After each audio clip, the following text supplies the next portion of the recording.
Vergil Ortiz versus Erickson Lubin. Who's going to win this fight? Well, first of all, who's going to win this fight? Let's take a look at their latest performances, in which Vergil Ortiz fought Sergey Boychuk, in which Sergey Boychuk dropped Vergil Ortiz in round 1. Whoa,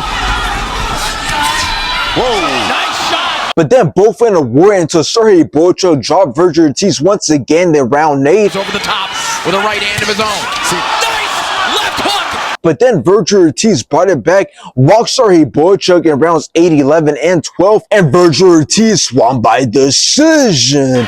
And the new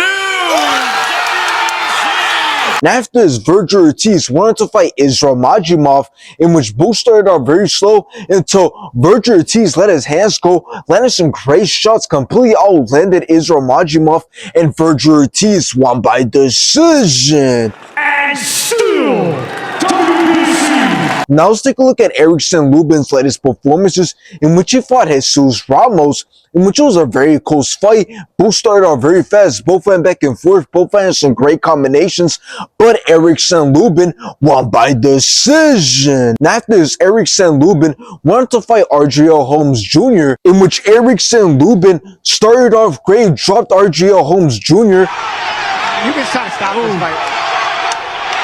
First knockdown. Erickson Lubin then put more punishment on RJL Holmes Jr. and the rationally enough and stopped the fight in round 11.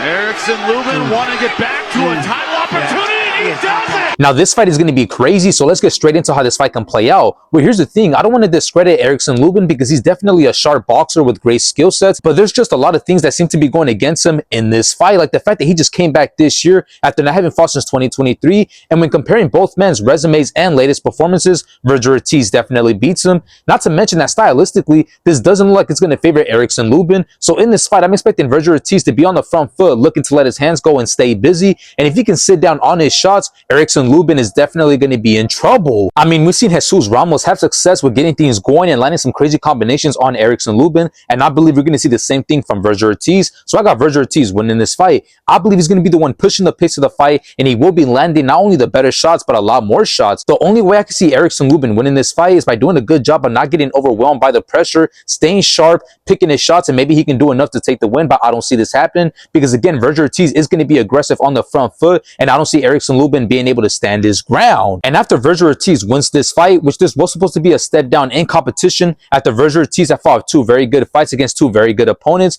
Vergil's next fight has to be against Ron Boots Ennis, since Boots just made his debut and he showed that he's the real deal and that he can be a big threat towards everybody in this division, which this would be one of the best fights we've ever seen at 154. I mean, undefeated versus undefeated, but unfortunately, I believe Vergil Ortiz loses to Jaron Boots Ennis.